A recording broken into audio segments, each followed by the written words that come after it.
बिस्मिल्लाहिर्रहमानिर्रहीम, अस्सलामु अलैकुम वरहमतुल्लाहि वबरकातुहू। तो जी दोस्तों, आज वो दिन आ गया है कि अब हम अपने गार्डन में कुछ हार्ड वर्क करेंगे। और हार्ड वर्क करने के लिए आज मैं जो काम करने वाली हूँ, और ये सारा काम मैंने तकरीबन 4-5 दिनों में मुकम्मल किया है। और गार्डन की सेटिंग, हार्ड प्रूनिंग, रिपोर्टिंग और कुछ कटिंग्स ग्रो की हैं और कुछ सीड्स भी लगाए मैंने इन 4-5 दिनों में, और इनकी कुछ वीडियोस मैंने आपसे शेयर भी की थी।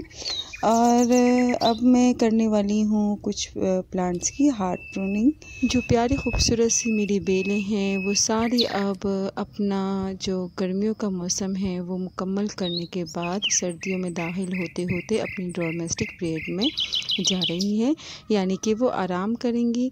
तो आज मैं यही करने वाली हूँ कि अपनी रंगून क्रीपर, टिकोमा वाइन और बोगनवेलिया की हार्ड प्रूनिंग करने वाली हूँ, क्योंकि उसमें पतझड़ शुरू हो चुकी हैं और उनके पत्ते जो हैं पीले हो चुके हैं। ये देख सकते हैं आप, मेरे हमेशा की तरह मेरा ये प्यारा सा ग्रीन शेड जो था वो अब येलो सा दिखने लगा हैं। और इसका मतलब ये है कि यहाँ का ये जो खूबसूरत एरिया है वो अब अनकरीब जो है ख़ाली हो जाएगा। तो मैं ये सारा काम अपना हार्ड वर्क करने वाली हूँ, गार्डन में जो कुछ चेंजिंग करने वाली हूँ, तो सोचा क्यों ना आप लोगों से शेयर करूँ। तो ये मेरा जो खूबसूरत सा गार्डन हमेशा आपको साफ दिखता है, आज बहुत मैसी सा हो रहा है। और बहुत सी पत्तियां जो हैं वो मैं इस डस्टबिन में जमा कर रही हूँ, क्योंकि जो ये पीली पत्तियां हैं जो रोज़ाना मेरे गार्डन से झरझर कर निकल रही हैं, उसे भी मैं ज़ाया नहीं कर रही हूँ। उसकी भी लीफ कंपोस्ट तैयार करने वाली हूँ और इसको भी मैं ज़रूर शेयर करूँगी कि कैसे लीफ कंपोस्ट बनेंगी। तो ये जो खाली एरिया है यहाँ से मैंने हार्ड प्रून कर दी है। टिकोमा वाइन को मैंने हार्ड प्रून कर लिया है, और ये आप देख ही रहे हैं कि कितनी सारी पत्तियाँ सूखी टिकोमा वाइन की गिरी हुई हैं, और इसकी बड़ी जो टहनियाँ हैं, जो इसकी स्टेम्स हैं, उसकी मैं आज कटिंग भी लगाने वाली हूँ। तो ये है मेरी टिकोमा वाइन्स की कटिंग। तो मैं आपको दिखाने वाली हूँ कि कैसे कटिंग लगाते हैं। तो ये देखिए, मैंने एक कटिंग ले ली है और इसको मैं ये जो नोड एरिया है, इससे जितने भी नोड एरिया जहाँ से पत्ते निकलते हैं उसके नीचे से 45 डिग्री एंगल पर मैं तिरछा बिल्कुल कट दे दूँगी, बिल्कुल इसी तरह।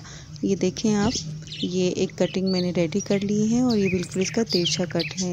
वैसे तो अमूमन 6 या 8 इंच की कटिंग लगानी चाहिए, लेकिन टिकोमा वाइन की कटिंग चाहे जितनी भी लंबी हो वो लग जाती है। मैं इसका तजुर्बा कर चुकी हूँ। और ये मैं लगाने वाली हूँ पानी में, और इसके लिए मैंने एक बर्तन ले लिया है और उसमें मैंने आधा बर्तन, आधे से ज़्यादा पानी से भर लिया है।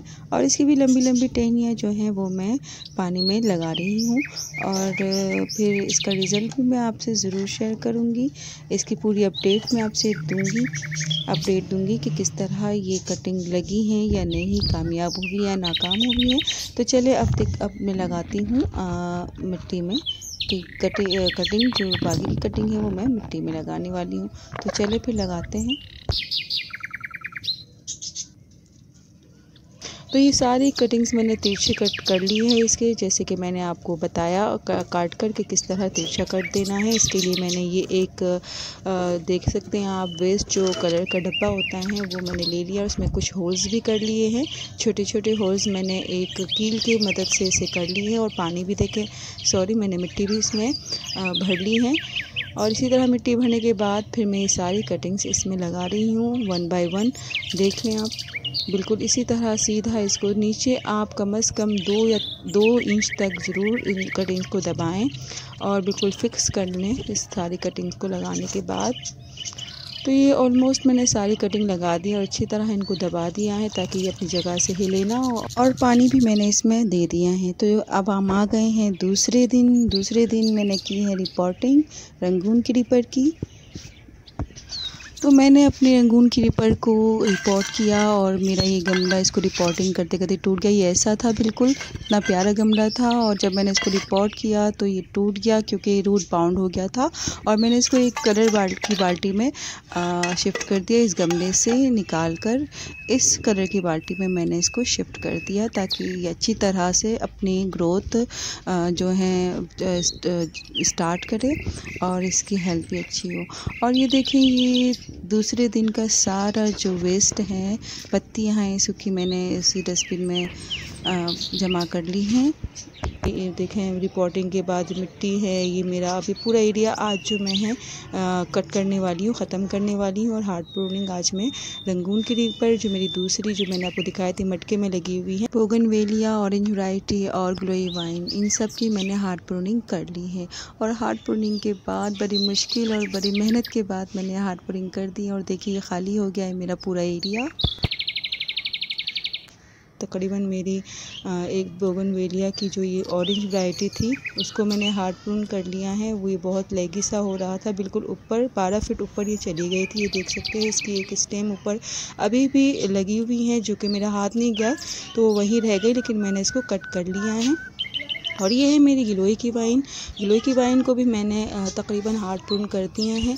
और यही कुछ सारी बेलें मिलाकर मेरी ये खूबसूरत सा जो ग्रीन शेड था वो बना हुआ था। ये पूरा ग्रीन शेड मेरा उसी से बना हुआ था। एक और मेरी ये बोगनवेलिया है, इसको मैं अभी हार्ड प्रून नहीं कर रही क्योंकि अभी इसमें ग्रीन ग्रीन पत्तियाँ और फ्लावर्स खिल रहे हैं।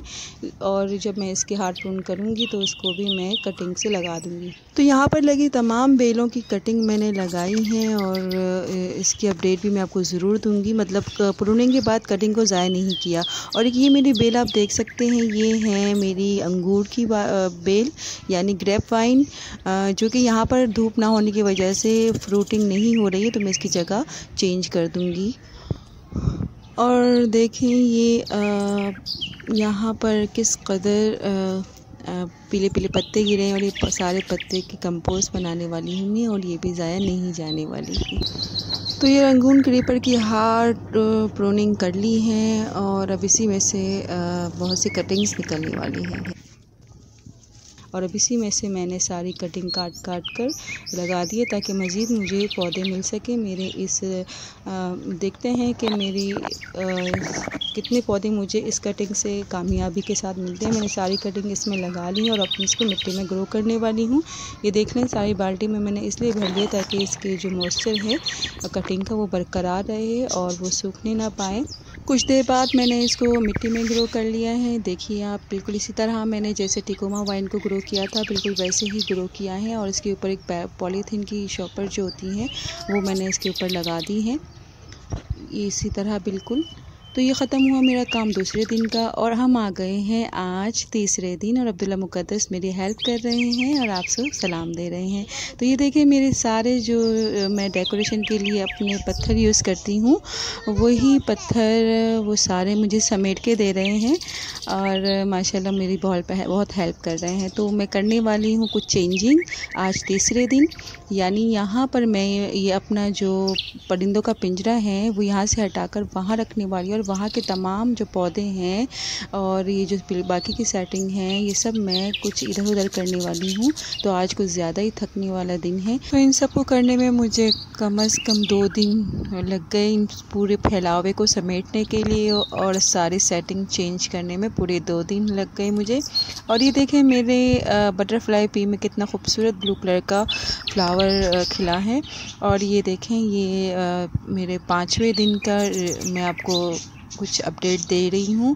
उस प्रूनिंग की जो मैंने हार्ड प्रूनिंग की थी रंगून क्रीपर की, उसमें देखें कितनी प्यारी प्यारी सी पत्ते इसमें निकलना शुरू हो चुके हैं, यानी कि मुझे चौथे दिन ही से रिज़ल्ट मिल गए हैं। टिकोमा वाइन में भी देखें कितनी अच्छी सी स्प्राउटिंग शुरू हो चुकी हैं और रंगून क्रीपर में भी इन दोनों में हो चुकी हैं।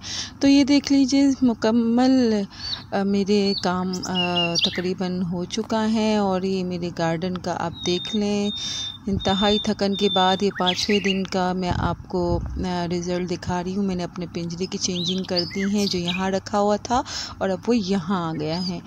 तो ये इतनी मेहनत के बाद मैंने अपने इस गार्डन की सेटिंग की है। तो आप मुझे ज़रूर बताइएगा कि आपको कैसा लगा मेरा ये हार्ड वर्क, और प्लीज़ मेरी वीडियो को लाइक ज़रूर कीजिएगा। ये 5वें दिन का मैं आपको रिज़ल्ट दिखा रही हूँ। देखिए कुछ इस तरह का लुक आया है मेरे गार्डन का सेटिंग के बाद।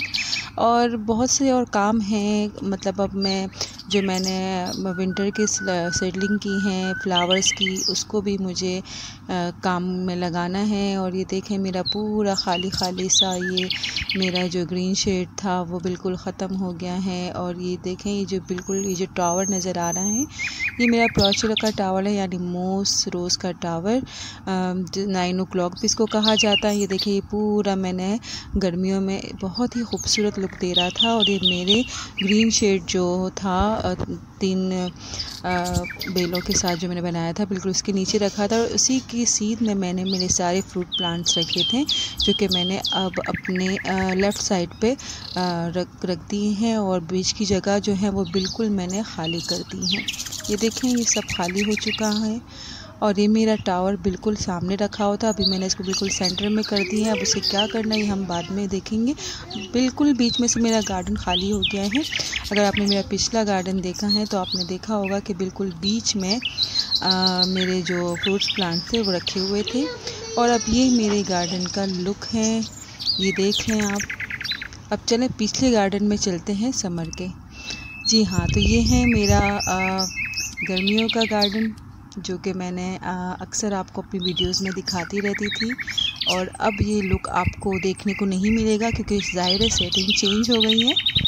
और ये देखें ये मेरे सारे फ्रूट्स प्लांट जो बिल्कुल सेंटर में रखे हुए थे, ये देखें बिल्कुल सेंटर मेरा अब जो आज का मेरा गार्डन है उसमें मैंने खाली कर दिया है। और ये देखें ये मेरा लुक, और आफ्टर सेटिंग ये लुक है मेरा, ये देखें। अब इसमें और भी बहुत से मैं कुछ चेंजिंग करने वाली हूँ, तो वो मैं ज़रूर आपसे शेयर करूँगी। तो उम्मीद है आपको मेरी वीडियो पसंद आई होगी, मेरा हार्ड वर्क पसंद आया होगा। तो मेरी वीडियो को लाइक शेयर सब्सक्राइब कीजिए, और मुकद्दस के साथ मुझे दीजिए इजाज़त। अल्लाह हाफिज़, हैप्पी गार्डन।